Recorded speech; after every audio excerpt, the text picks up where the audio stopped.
बिना सनातन संस्कृति, सनातन क्या है? सनातन लोगों को जोड़ता है। यही प्रयास है कि आदमी अच्छा निर्मित हो और वो समाज को संभाले, समाज को आगे बढ़ाने का काम करे। बाकी नेताओं के पास जो वक्तव्य का एक ओछी राजनीति का जो व्यवहारिता है उसको दूर करने का प्रयास करना चाहिए, ताकि लोगों में एकजुटता बढ़ते, स्नेह बढ़े, प्रेम बढ़े, सद्भाव से लोग रहे। ये एकजुटता कैसे बढ़ेगी जी?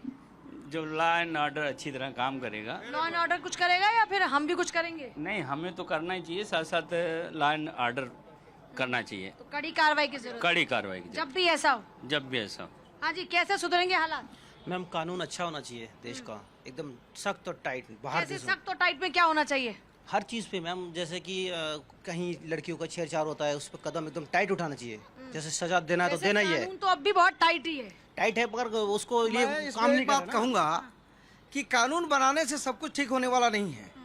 नागरिक कर्तव्य कहाँ है? कौन आदमी है जो नागरिक कर्तव्य का पालन करता है? आप अधिकार की बात करते हैं कि कानूनी अधिकार हमारे पास होना चाहिए, हमको सुरक्षित करने का प्रयास करना चाहिए, लेकिन कितने % ऐसे लोग हैं जो नागरिक कर्तव्य का पालन कर रहे हैं? तो लोग तैयार हैं इस एकजुटता के लिए? बिल्कुल तैयार हैं। देखिए, बिल्कुल प्रयास होंगे एक से गिना जी, लोग तैयार हैं। युवा पीढ़ी क्या सोचती है इस पर? नहीं, आज के मुद्दे पे तो मेरा कोई क्वेश्चन है ही नहीं। नहीं मैं, लेकिन पब्लिक क्या सोचती है? आप एक यूथ हैं, यूथ का क्या कहना है? ये जो भेदभाव होता है, जो इस तरह की टिप्पणियां होती है, इसको कैसे रोक सकते हैं? लॉ एंड ऑर्डर मेंटेन करके, उसका गलत तरीके से इस्तेमाल ना करें, उसे मेंटेन करें, और जो लोग दोषियों ने सजा दे, किसी भी पॉलिटिकल पार्टी का इन्फ्लुएंस नहीं होना चाहिए। कोई इन्फ्लुएंस नहीं होना चाहिए। क्या होना चाहिए जी? कैसे दूरियां मिटेंगी ये जो आपस में ही बना ली हैं लोगों ने?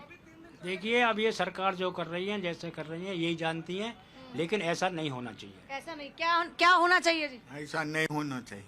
ऐसा नहीं होना चाहिए। अविरल जी, पहले एक सवाल का जवाब दीजिएगा, फिर मैं आ रही हूँ। बताइए जी। आज के विषय का, नॉर्थ ईस्ट के विषय का, मैं समझता हूँ बिल्कुल स्पष्ट है। ये एक राजनीतिक मुद्दे से ज़्यादा बढ़ के एक सामाजिक मुद्दा भी है। इस चीज़ को भी समझना बेहद महत्वपूर्ण है। और जहाँ तक विषय, जिस प्रकार से कांग्रेस पार्टी के स्पोक्सपर्सन ये हिंदू मुस्लिम और राजनीति पर उतर आए थे, मैं समझता हूँ ये राजनीति नहीं करनी चाहिए। और जहाँ तक विषय समानता का, तो समानता बेहद महत्वपूर्ण है, इक्वालिटी बहुत महत्वपूर्ण है। हम कॉन्स्टिट्यूशन ऑफ इंडिया के आधार पर चलने वाले लोग हैं। और लॉ एंड ऑर्डर की बात की जा रही थी अभी पब्लिक में से, तो law and order state issue होता है, स्टेट सब्जेक्ट होता है। और जो प्रदेश की सरकारें हैं, ये क्यों नहीं बता पा रहे हैं कि आप नॉर्थ ईस्ट की कनेक्टिविटी को नॉर्थ के साथ में पूरा कनेक्ट करने के लिए जो इंफ्रास्ट्रक्चर पर काम कर रहे हैं, वो सब क्यों नहीं बता पा रहे हैं आप? नहीं, बिल्कुल निरंतर हम काम कर रहे हैं। इंफ्रास्ट्रक्चर डेवलपमेंट हो रहा है, ग्राउंड लेवल पे दिख रहा है। और हमारी तो रिप्रेजेंटेशन अगर नॉर्थ ईस्ट की बात कर ली जाए, किरण रिजिजू जी हैं, हमारे वरिष्ठ नेता हैं। और उसके साथ साथ चाहे अगर नॉर्थ ईस्ट की बात की जाए, तो जो पॉलिटिकल रिप्रेजेंटेशन है वो भी बिल्कुल स्पष्ट नजर आ रही है। और उसके साथ साथ जहाँ तक विषय आरोप प्रत्यारोप का, मैं समझता हूँ वो किसी रूप में सही नहीं है। ठीक है जी। पूजा जी, अभी सपा के प्रवक्ता ने, उनको आपत्ति संघ से हो सकती है। मैं एहसान अब्बासी आपको कहना चाहता हूँ कि समाज के ऊपर सरकार नहीं है। समाज के अंदर जो संगठन है, चाहे कोई भी संगठन हो, समाज के अंदर कोई भी संगठन हो, चाहे हिंदू संगठन, मुस्लिम संगठन है, वो समाज की बेहतरी के लिए। और संघ, हंस रहे हैं आप? कोई बात नहीं, संघ आज बस्ती बस्ती हिंदू सम्मेलन कर रहा है, उन्हें जागरूक कर रहा है, उन्हें एक प्लेटफॉर्म, जाति धर्म से दूर हटा रहा है।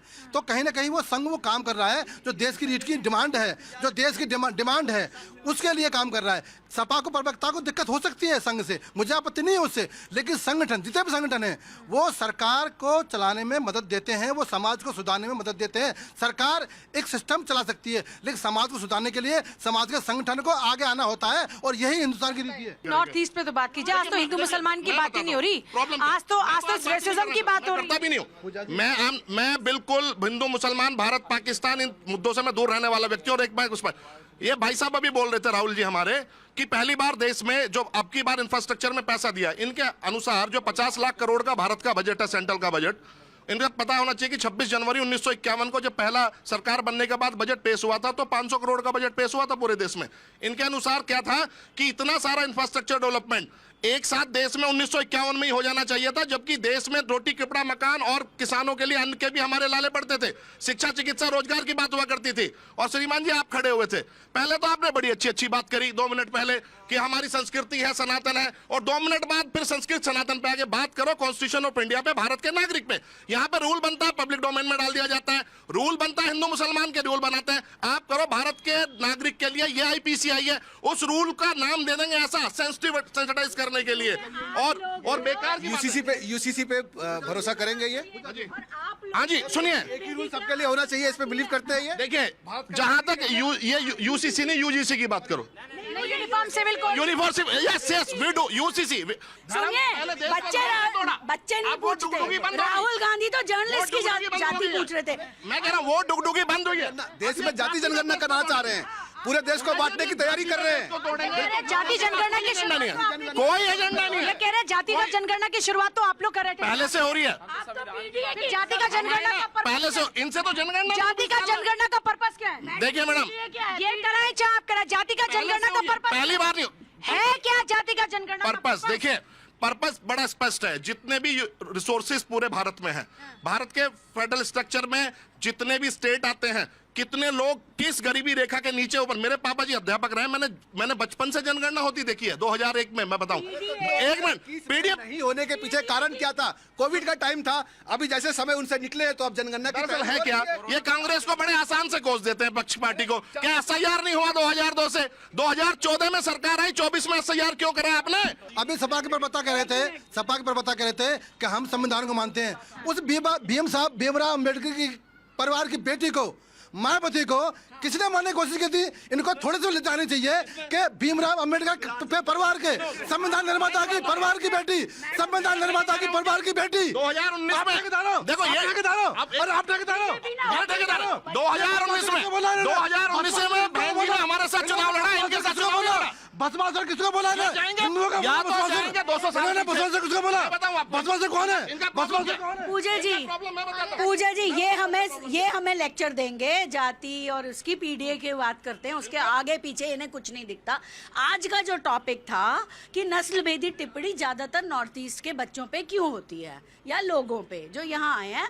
इन्होंने हिंदू, मुसलमान, पीडीए, भारत का संविधान, ये सब, यूसीसी पे कुछ नहीं बोल पाए। पहली बार, एक मिनट, अब आप बोलने दीजिए, आप बहुत देर से गरज रहे हैं। अरे आप बोलने दीजिए, आप बोलने दीजिए। कौन लाएगा मैडम? हम लाएंगे क्या? आप सबसे ज्यादा तो बैठ जाएंगे सड़क पे। 25 साल कोई ऐतराज नहीं ना यूसीसी पे? बिल्कुल ऐतराज नहीं हमें। अखिलेश यादव से कहलवा दो। जनसंख्या नियंत्रण बिल लेके आइए। अखिलेश यादव, और अरे मेरी बात सुनिए, अब इनका प्रॉब्लम पता क्या है? 25 साल से ये बिहार में इनका शासन है। तलाक पे चल जाते हैं, अनारती पे चल जाते हैं। बिहार पिछड़ा हुआ है तो वो कांग्रेस की वजह से पिछड़ा हुआ है, इनके गठबंधन एनडीए की वजह से नहीं पिछड़ा हुआ। 30 साल 3 डिकेड। आप महिला अपराध पे बात करने दीजिए। 3 डिकेड के बाद भी आपका मैं ये बार आपसे तीसरी बार कह रही हूँ, ये सामाजिक चेतना का विषय है। सरकार कानून लाए, जैसे जातीय टिप्पणी करने पर सख्त कानून आया तो जातीय टिप्पणियां बंद हो गई, ठीक है। इसी तरीके से नस्ल भेदी टिप्पणी करने पर भी कड़े से कड़ा प्रावधान होना चाहिए। परंतु सामाजिक चेतना की जब मैं बात करती हूँ, हम अपने घर में अपने बच्चों को क्या सिखा रहे हैं? महिलाओं की जो ये जो जघन्य अपराध, विक्षिप्त मानसिकता के रोगी जो पुरुष हैं, जो महिला के शरीर को अपनी बपौती समझते हैं, इनके खिलाफ चर्चा ही नहीं होती। और ये जो जोश है वो हाई होना चाहिए भारत की एकजुटता के लिए, क्योंकि हम जब ये कहते हैं कि भारत फूलों का गुलदस्ता है, हम जब ये कहते हैं कि अनेकता में एकता भारत की विशेषता है, तो इस विशेषता पर काम करने के लिए हम सिर्फ सरकार पर ठीकरा ना फोड़कर अगर एक बार खुद से भी एक कदम बस आगे बढ़ा दें तो फिर ये कारवा तेजी से आगे बढ़ेगा। और वाकई जो हम कहते हैं ना, हिंदी है हम, हिंदुस्तान हमारा, ये जो लाइंस हैं ये वाकई सार्थक रूप में नजर आएंगी।